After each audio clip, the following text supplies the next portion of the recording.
There are very few sounds more terrifying than the shriek of a power drill chewing into a pressurized water line, and even fewer sights more surreal than watching your neighbor, mid-40s, frizzy blonde, wearing safety goggles and a flamingo pink shirt that said, "Live, Laugh, Leak," standing triumphantly over the geyser she just unleashed in your yard. I didn't even have time to yell before the pipe burst like a fire hydrant on the 4th of July, blasting her straight in the chest and flinging her backwards onto her own garden gnome. The water sprayed high into the air, arcing across both our properties like some sort of deranged suburban fountain. She sat there, soaked and sputtering, clutching her drill like it was a weapon of war and shouting, "It was an honest mistake! Honest mistake, my foot." This was the third accident in as many weeks. It all started when Karen moved in 2 doors down and decided that she was the unofficial water czar of our sleepy cul-de-sac. She showed up to the first neighborhood meeting with a laminated map she'd printed off Google Earth and used a red Sharpie to draw imaginary property lines that gave her a third of my front yard. The HOA never corrected this mistake, she claimed, while waving around documents that looked suspiciously like the fine print from a Costco membership form. Everyone laughed. I didn't. Because I knew people like her didn't stop at laminated lies and markers. They escalated. I tried to be diplomatic. When she accused me of hogging the municipal pressure and demanded I switch to drip irrigation, I just smiled and explained how water pressure worked. When she called the city claiming I'd installed an illegal koi pond, which was actually just a puddle from a storm, I offered to show her the actual bylaws. But none of that mattered. Karen had latched onto some imaginary grievance, and she wasn't letting go until I was the villain in her water-based morality play. So when I came home that Tuesday and found her in my backyard, drill in hand, pipe already screeching in agony, I wasn't even surprised. Furious? Absolutely. But surprised? Not even a little. I asked her, very calmly, what in the hell she thought she was doing. She jumped to her feet like I'd caught her shoplifting from a church bake sale and launched into a monologue about how she'd noticed signs of improper underground flow and had to take initiative before the neighborhood flooded. As if she'd done me a favor by hydroblasting my lawn. I made her leave, which took longer than it should have because she insisted on explaining how the angle of the water spray proved I'd illegally diverted a main. She even left behind her goggles, which I later found melted into the grass like cheap candy. I filed a police report, though they called it a civil dispute. The plumber I called took one look at the gushing crater and said, "Someone's either incredibly stupid or trying to get sued." Then he handed me an invoice that made me wonder if selling a kidney would cover it. But the kicker came that Friday, when I received an official-looking envelope from the HOA. Inside was a citation, signed by none other than Karen herself, apparently acting as the temporary enforcement liaison, fining me $600 for unauthorized fluid discharge. I nearly laughed until I saw the attached photo. It was the exact moment the pipe burst, Karen flying backward, soaked like a soggy chicken wing, and somehow she'd labeled the image, evidence of non-compliance. I realized then that this wasn't just Karen being annoying. This was Karen declaring war. I could have fought back immediately, but I knew better than to go tit for tat. Karen was the type who thrived on reaction. What she didn't expect, what entitled people never expect, was for the other side to quietly, methodically plan their revenge. And oh, I planned. While she strutted around the neighborhood telling everyone I was the reason for rising water bills and suspicious mildew, I started gathering blueprints, utility schematics, legal zoning documents. I even hired a hydrologist just to be petty. The woman had spent years in city planning and found Karen's backyard irrigation system hilariously non-compliant. By the time Karen sent a second fine, this one for excessive aquatic noise pollution, I had everything I needed. Still, I waited. I waited while she built a brand new basement garden room. Waited while she proudly paraded around her new dehumidifier setup and installed a hose line she claimed was for emergency hydration. I even waded through the part where she filed a formal complaint against me with the water board, which got dismissed after 5 minutes when they realized she thought the term, backflow preventer, referred to a personality disorder. And then came the golden opportunity. See, in all her meddling, Karen had unknowingly connected her backyard hose line to a completely illegal bypass that siphoned from a fire safety main, without a backflow valve. The hydrologist confirmed it, grinning like a kid at Christmas. It was the plumbing equivalent of building a Rube Goldberg device to drown your own house. All it needed was a trigger. So I gave her one.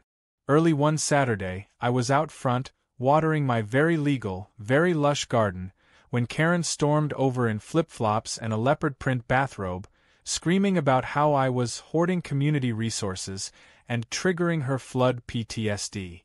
I ignored her. She doubled down. She pointed at my hose and bellowed, "You'll regret wasting city water like this." Then she stomped back into her house, muttering threats loud enough to rattle the wind chimes. I turned the valve. But not on my side. Oh no. I'd made arrangements, perfectly legal ones, with the city's water maintenance crew to do a pressure test on the main line running down our block. And during that hour-long test, with the PSI temporarily boosted for the inspection, every illegal connection on the street would experience a glorious surge. Karen's hose, now the unwitting exit point for that fire main pressure, responded exactly as physics dictated. There was a sound, half whistle, half cannon, and a moment later, water began erupting from Karen's backyard wall like a geyser from Yellowstone. Neighbors rushed out. Screaming started. Someone called 911. I calmly stepped outside, sipping coffee, just in time to see water pouring out her basement window in a steady, mocking stream. Her emergency hydration hose, now a weapon of her own making, had flooded her brand-new garden room in under 10 minutes. Karen came out flailing, drenched head to toe, mascara running down her face like war paint, screeching that I had sabotaged her aquatics. I didn't even have to say anything. A city inspector already on site turned to her and said, "Ma'am, this system is so illegal I'm surprised your house hasn't floated away already." The real kicker? The repair and damage bill went straight to her homeowner's insurance, who promptly denied it due to gross negligence. Turns out, being entitled doesn't make you immune to plumbing law. And I hadn't even gotten started yet. The smell of wet drywall lingered in the air for a week. Karen's house was a parade of contractors, insurance adjusters, and very confused city officials. I passed by each morning with my coffee, giving her a neighborly nod as she stood outside, arms crossed, drenched in fury and the faint mildew of defeat. If she had even an ounce of humility, that might have been the end of it. But Karen wasn't built that way. Some people absorb lessons. Others double down. She doubled down so hard I could hear the rebar cracking.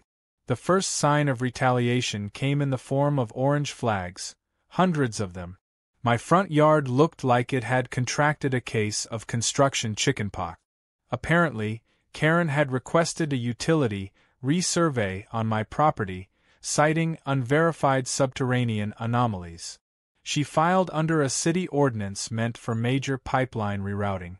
I watched a poor municipal technician pace my lawn with a scanner and a look that said, "I'm not paid enough for this HOA nonsense." When I asked him what he was looking for, he whispered, "Honestly? I think she's hoping we find buried treasure or a secret Russian aquifer." Of course, they found nothing. But Karen wasn't deterred. She moved on to legalese. I received a formal HOA notice claiming that the recent aquatic incident caused psychological distress to nearby residents, specifically her, and that I was now required to attend a community impact mediation session. It sounded like a punishment invented by a bored therapist, but apparently this sort of thing existed in our HOA charter. Hidden deep in the bylaws, page 42, footnote 3, was a clause allowing grievance meetings for significant domestic disturbances. I RSVP'd with a smile. When I walked into the clubhouse that Saturday, the chairs were arranged like a courtroom from a sitcom. Karen sat in front, arms folded, with a stack of binders that looked like they were stolen from a middle school science fair. She'd even dressed for drama, gray suit jacket 2 sizes too small, a scarf the color of storm clouds, and reading glasses perched low on her nose, like an angry librarian about to slap you with a fine. Presiding over the session was Martin from Lot 9, who I assume had been chosen purely because he owned a folding table and the most neutral tone of voice in the neighborhood. He opened with, "Let's all stay calm and remember this is about healing." Karen immediately countered with, "It's about accountability," which she said while staring directly into my soul. She launched into a PowerPoint presentation titled Aquatic Sabotage, a Case Study. Slide 1 was a picture of her flooded basement. Slide 2 was a zoomed-in shot of her ruined fern collection. Slide 3 was, inexplicably, a drawing of me as a fire demon holding a hose like a flamethrower. She referred to it as a symbolic representation of trauma. No one dared to laugh. Except Martin. He coughed and blamed pollen. Then it was my turn. I kept it short. I brought a single page.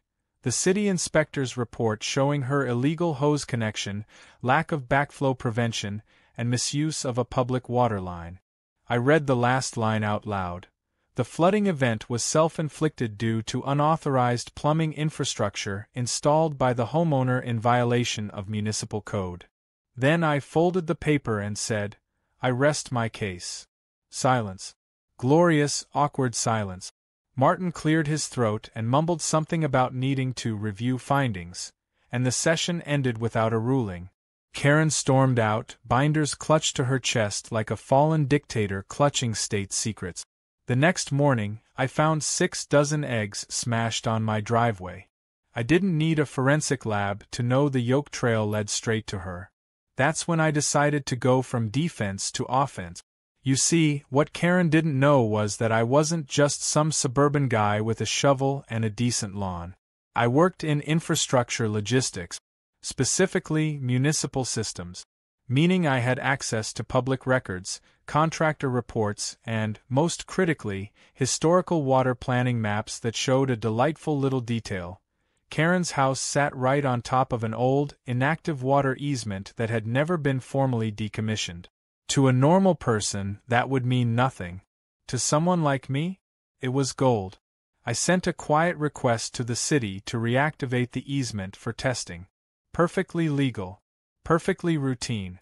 I framed it as a neighborhood resiliency audit for drought prep. Within 2 weeks, a team arrived with bright vests and clipboards, walking up and down the street with blueprints in hand. Karen rushed outside like she was guarding Buckingham Palace, shouting, "I was not informed of this." One of the engineers politely told her, "It's public infrastructure, ma'am. You're being informed now." They started trenching right along the property line, her side. Not enough to damage anything, but enough to rattle her. Karen tried to block them by parking her SUV across the easement entry. The city towed it. That evening, she filed an emergency injunction against the Water Intrusion Task Force. The court dismissed it in 4 hours. But she wasn't done. Oh no. 2 days later, I heard a low, mechanical growl outside at 6 a.m. I pulled the curtains and saw Karen in her backyard with a rented auger, yes, a drilling rig, trying to investigate the underlying infrastructure threats herself. It was half comedy, half horror show. Her robe flapped in the breeze. Her dog barked hysterically from the porch. The auger jolted and lurched like it wanted to run away. And then, God help me, it happened again. She struck her own hose line. Not just any hose. The replacement hose she'd rigged after the basement flood. A direct, unregulated line that ran beneath her garden. One wrong jolt from the auger, and it ruptured like an overinflated balloon under a nail. Water exploded skyward. Mud flew. The garden gnome, the same one from the first incident, was decapitated by the spray. Karen screamed as water soaked her from head to toe for the second time in a month. I ran outside, holding up my phone like I was filming the moon landing. She shrieked at me to turn it off. I said, "Smile. We're making HOA history. The best part? Her basement windows were still boarded from the last incident. The water had nowhere to go. It pooled. It crept. And eventually, it poured right back into the same basement she just had cleaned. That afternoon, she served me with a cease and desist letter, handwritten, in cursive, on stationery that smelled like lavender. It accused me of emotional terrorism and hydraulic hostility. I framed it and hung it in my living room. But even I knew we were nearing a breaking point. And as much as I enjoyed this absurd suburban chess match, I wanted a finish, one final, undeniable checkmate that would end this war once and for all. So I set the final stage. I reported her multiple water violations to the HOA Compliance Board. But I also sent anonymous tips to the city's Environmental Control Office, the local stormwater runoff coordinator, and the Insurance Fraud Bureau. Each of them launched their own inquiries. And when the city officials came knocking with clipboards and fines, Karen finally cracked. She cornered me one morning, wild-eyed and trembling, and screamed, "What do you want from me?" For 3 entire weeks, Karen disappeared from public life. No clipboard patrols. No HOA circulars typed in Comic Sans. Not even a passive-aggressive post on the neighborhood message board. It was as if she'd retreated to some secret lair beneath her still damp basement to plot her comeback. Naturally, I didn't let my guard down. Entitlement like hers doesn't fade. It festers. It simmers. And sure enough, just as the street was beginning to relax into her absence, the final boss of Karen tantrums spawned like a dragon in a dress suit. It began with a letter. Not a normal HOA letter, but a certified, notarized document sent by courier. It arrived in a cream-colored envelope thicker than my mortgage paperwork. Inside was a formal notice of intent to file civil damages against neighboring resident for willful hydrological sabotage. She'd written the words in bold herself. The rest of the letter detailed a fantastical legal case in which I had, according to Karen, weaponized public water infrastructure for malicious personal entertainment. The requested damages? $38,000. Itemized. Including $23.81 for a decorative sponge lamp. I laughed so hard I nearly choked on my toast. My lawyer, however, did not laugh. Because as absurd as Karen's claims were, she had actually filed in small claims court, and because of her bizarrely detailed paper trail of HOA minutes, incident photos, and pseudoscientific diagrams, the court had set a preliminary hearing date. "You'll win," my lawyer said, flipping through the stapled mess with a smirk, "but it's going to be a circus." She wasn't wrong. The hearing was scheduled at the local courthouse, a small, windowless room filled with uncomfortable chairs and the scent of bureaucracy. I walked in expecting mild tension. What I got was Karen, dressed like she was about to cross-examine a sitting senator. She wore a navy blue pantsuit that probably hadn't been fashionable since 1997 and clutched a stack of folders labeled exhibits like she was auditioning for Law and Order, HOA Victims Unit. Her opening argument began with an anecdote about her childhood goldfish and ended with a claim that water trauma had followed her across lifetimes. She wept, pointed, and at one point tried to introduce a garden hose as physical evidence. The judge, a middle-aged man who looked like he'd seen far too many lawn disputes, politely told her to stop referring to herself in the third person. When it was my turn, I calmly presented the inspector's findings again, along with official city reports showing she had tampered with municipal lines not once but twice, and had been warned explicitly after the first violation. I even showed footage from my door camera. Karen in full battle mode, goggles on, drill humming, water erupting like Old Faithful behind her. The courtroom chuckled. The judge didn't. He simply closed the folder, rubbed his temples, and muttered, "Motion to dismiss granted." Karen gasped as if she'd just watched her favorite soap opera character get killed off. I expected her to storm out. Instead, she turned slowly to face me, narrowed her eyes, and said, "This isn't over. You'll see." Spoiler: it was very much not over. A week later, the mailman delivered 3 boxes to my front porch, all from a company called Hydrolaw Consultant. Inside each one, packet, thick, colorful, glossy packet, dozens of them. Karen had apparently commissioned a self-published neighborhood water report, accusing me of everything from creating mold risk zones to sabotaging soil hydration balance for neighboring flora. Each packet included charts. One had a bar graph titled Neighbor vs. Environment, Who Wins? With a stick figure drawing of me holding a hose over a dying tree. She distributed these to every mailbox on the block. I walked outside to see neighbors flipping through them in disbelief, like they'd just received a doomsday cult brochure. Mrs. Tran from next door held hers up and asked, "Is this a joke? Or performance art?" I told her it was just Karen being Karen. That's when she pulled out the best part, a printed coupon on the last page for Karen's Neighborhood Hydrology Awareness Class. $5 suggested donation. This woman was trying to monetize her madness. But it wasn't just a PR campaign. She wanted me cornered, isolated. A social pariah in a sea of soggy propaganda.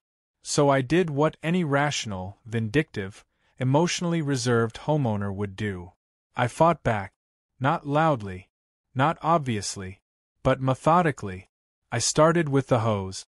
See, Karen still had that illegal setup in her backyard. She hadn't dismantled it, only capped it. And the recent city records showed her still listed as non-compliant pending remediation. All I needed was one push. So I gave her a nudge. I filed an anonymous tip with the city claiming Karen had resumed unauthorized water usage. I included a time-stamped photo, taken from the sidewalk, of her green garden hose draped suspiciously over a planter. City investigators arrived 2 days later. When they asked her to demonstrate her irrigation system, she panicked and tried to explain away the setup as decorative hydration infrastructure. When they noticed the buried valve hadn't been disabled, they fined her again. A hefty one this time. Nearly $2,000. She screamed at the inspectors until they left. That night, I heard shouting through her walls. Loud. Garbled. I imagined her poor husband silently hiding in the basement behind a water-damaged bookshelf, regretting every decision that led him here. The next day, the yard signs appeared. Giant, hand-painted posters planted along the sidewalk reading things like "Save our street from toxic water bullies" and "H2 over it." She even set up a lemonade stand. I'm not kidding. She sat there in a folding chair beneath a glittery sign that said "Hydration with Honor," offering 10-cent lemonade to passing joggers while glaring at me like I had personally desalinated her soul. It was absurd. But people were noticing. Not in the way she wanted, though.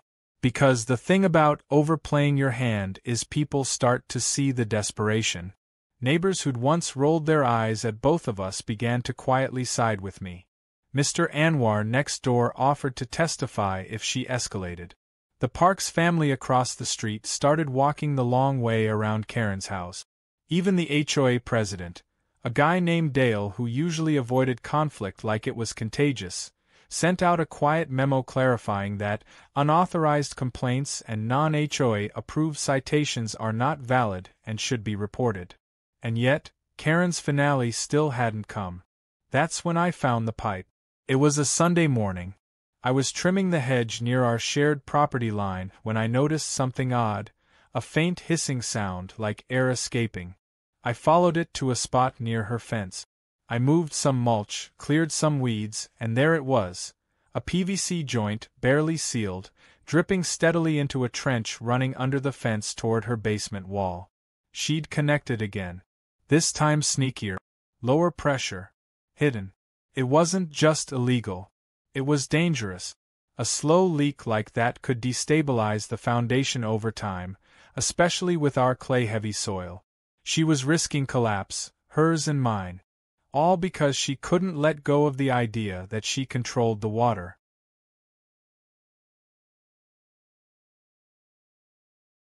ChatGPT said, the day after Karen's backyard was excavated like a suburban archaeological dig, I got a knock on my door from a city inspector named Alvarez. Late 50s, khaki uniform, clipboard in hand, and an expression that suggested he'd seen far weirder things than a rogue neighbor with a hose fetish. He said, "We found something under the Easement trench. Might want to see it for yourself." I followed him without a word, my curiosity battling suspicion as we walked toward the now muddy pit where Karen's illegal water line used to be. Beneath a layer of plastic sheeting and broken PVC pipe was what looked like a sealed concrete lid. Not a tank. Not a septic system. Something else entirely. Alvarez tapped the top with his pen. "You familiar with old storm shelters?" I nodded. My granddad had one, a leftover relic from Cold War paranoia. Alvarez continued, "Well, this one's not on any of the blueprints, and it's definitely not rated for water infrastructure. But judging from the seepage and soil saturation, your neighbor's leak's been flooding this thing for a while." He pried open a corner with a crowbar. A foul, damp smell escaped, like mold and mildew had a baby and raised it in a sauna. Inside were steps descending into darkness and the faint glint of metal shelves. Alvarez shone a flashlight and whistled. "Storage. Looks like it was built decades ago. Maybe even before the HOA was incorporated." The next words he said changed everything. "There's paper down there. Files. Lots of them." By that afternoon, the city had cordoned off the site and summoned environmental safety teams. Karen came out of her house demanding answers, but when she saw the hazmat suits and municipal vehicles, she turned around and marched right back inside, slamming the door hard enough to rattle my mailbox. She knew. Whatever was under there, she'd known about it. The files weren't just water-damaged junk. They were HOA records. Old ones. Handwritten minutes from meetings in the late 1980s. Property assessments. Signature sheets.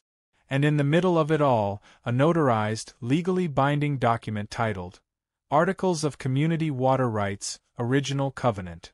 In short, the founding members of our HOA had created a private shared water agreement decades ago to sidestep rising utility costs. It was technically illegal under current city code, but back then it had slipped through. The covenant granted exclusive usage rights to certain parcels of land, including Karen's, and revoked those rights under one condition: if any party violated city water law or tampered with public lines. Which she had. Twice. That meant Karen, by the covenant's own wording, had forfeited her property's claim to water rights within the HOA boundaries. Not just access. Not just irrigation. Her home's eligibility for municipal service hookups could now be challenged. And the cherry on top? The founding document had never been updated in the public record. It was still enforceable, with a few legal gymnastics. I handed it off to my attorney, who nearly choked on his coffee and called it the HOA version of a nuclear football. He drafted a legal motion within 24 hours and filed a formal challenge with the City Utility Board to revoke Karen's property from the shared water entitlement zone.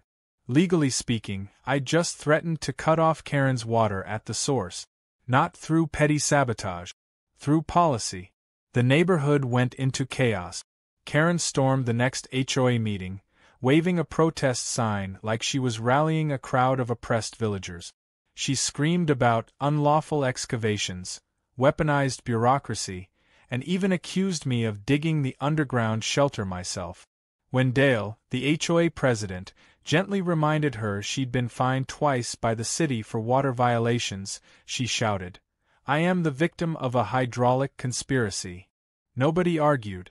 Mostly because no one knew what that even meant. Then she made her worst mistake yet. She tried to rally the neighbors to her side, door-to-door canvassing, petitions, even bribing the Schmidts with cookies shaped like garden hoses. But instead of sympathy, she got doors slammed in her face. One by one, the neighborhood started turning on her. Publicly, Dale issued a formal censure for creating hostile water-related tension. The HOA forum removed her from moderator status, and Mr. Lazenby, who had once defended her during an argument about mailbox height, now avoided her completely after she accused his sprinkler system of mimicking her trauma. I should have felt satisfied. But Karen wasn't giving up. She was just changing tactics. That's when the strange packages started arriving at night. It began with one, left on my porch, wrapped in brown paper, no return address. Inside was a single item, a garden gnome with its head broken off. Next night, it was a shattered piece of pipe spray-painted with the words "Thirsty" in red. Then came the final box. A sealed envelope with nothing inside except a blurry photo of me in my yard, hose in hand, and the words, "I'm watching," scribbled on the back. I checked the camera footage. Every package had been left between 2 o'clock and 3 a.m. Every time, the figure was just barely out of frame. But the shape? The posture? The hunched shoulders and frizzy silhouette? It didn't take a detective to figure it out. Karen was unraveling. I installed floodlights. I got motion alerts set to my phone. I even briefly considered buying a German Shepherd named Aquifer. But deep down, I knew Karen wasn't going to stop until I took her leverage away completely. Which meant hitting the kill switch. For real this time. You see, I'd done some more digging, figurative this time, and found something beautiful buried in the county zoning office. A clause in Karen's mortgage that required her property to maintain compliant utility access. No active water line? Default risk. Her bank had to be informed. So I filed a notice of interest based on the HOA covenant and included the city violation report. The bank called her within 48 hours. And when she refused to answer, they sent an agent to inspect the property. That night, Karen had her lights off by 7 p.m. The next day, a "For Sale by Owner" sign appeared on her lawn. But Karen being Karen, it wasn't a quiet exit. She sent out one last neighborhood-wide letter. It was handwritten in cursive, 6 pages long, and smelled faintly of lemon cleaner and desperation. In it, she declared that the community had betrayed her, that I was a dark force of suburban corruption, and that her next home would be an off-grid paradise, free of oppression and filtered tap water. She moved out 3 weeks later. A beat-up moving truck arrived on a rainy Thursday. No farewell. No waves. Just one last bitter glance over her shoulder before the truck pulled away, tail lights blinking like a surrender signal in the fog. The house sat empty for a while. I thought about planting a garden where the trench had been. Something peaceful. Low maintenance. Maybe drought-tolerant, just for irony's sake. But I held off, because the best part was yet to come. 3 months later, a young couple moved in. Nice people. Civil engineer and a teacher. First thing they did? Install a brand new irrigation system, with permit. They invited the neighborhood over for iced tea and cucumber sandwiches. I asked them if they knew the previous owner. Peace in suburbia is a funny thing. It doesn't come with trumpets or parades or handwritten apologies. It arrives quietly, in the form of unjammed mailboxes, morning jogs uninterrupted by clipboard-wielding banshees, and sprinkler systems operating without fear of sabotage. After Karen moved out, our cul-de-sac transformed. Not overnight, but quickly enough that you could feel it in the air. The tension, once as thick as chlorine after one of her public pool inspections, simply vanished. And in its place was something else. A quiet, collective exhale. But peace, as I've learned, isn't just the absence of noise. It's the presence of something better. A month after Karen's departure, the HOA called a neighborhood meeting, not out of emergency, but optimism. Dale, our long-suffering HOA president, opened the floor with a rare smile and said, "For the first time in 5 years, we haven't had a single formal complaint in 30 days. Let's keep it that way." He got a round of applause. Not because anyone particularly liked Dale, but because we were all grateful he no longer had to dodge Karen's 5-paragraph enforcement letters about rogue lawn clippings. During the meeting, the young couple who'd bought Karen's house, Sasha and Ben, volunteered to host a block barbecue. That's when I knew the curse had truly lifted. Karen had once tried to start a neighborhood picnic and banned mustard because it attracted unstable people. Sasha served bratwursts with 3 kinds of mustard and extra relish just to make a point. Everyone came. Even Mrs. Kellerman, who hadn't left her porch since the sprinkler tribunal of 2019. People asked me, of course, what really happened with Karen. Some posed it casually, others as if I'd survived a war. I usually gave a shrug and a half-smile and said, she flooded herself out. Which wasn't even an exaggeration. But the truth was, as satisfying as it had been to see her self-destruct in a tsunami of her own arrogance, what mattered more was that she was gone, and that the neighborhood, once divided by suspicion and soggy lawn disputes, was finally a community again. Still, the story didn't end quite there. Because a few weeks after the barbecue I got a letter. Not from the HOA. Not from the city. Not from Sasha or Ben. No, this one came from a place I didn't expect, Karen's sister. It arrived in a plain envelope, no return address, no scented ink or decorative handwriting. Inside was a typed page, centered, single-spaced, and signed at the bottom, Marcia Delacroix. She introduced herself as Karen's younger sister, and explained that she'd come into possession of some of Karen's belongings, including a red leather folder labeled Confidential Water War Dossier.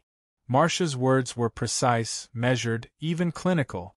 She explained that she and Karen had been estranged for years, but that after Karen's most recent breakdown, which apparently involved a standoff with a campground hose in Montana, she'd been asked to clear out Karen's storage unit.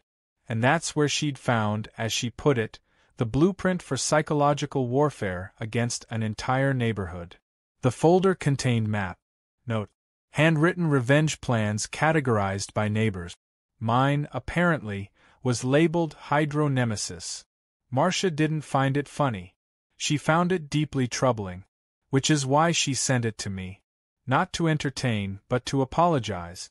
She said, I'm sorry you were the target of what I now recognize was a sustained and escalating delusion. My sister needed help, not a neighborhood to police.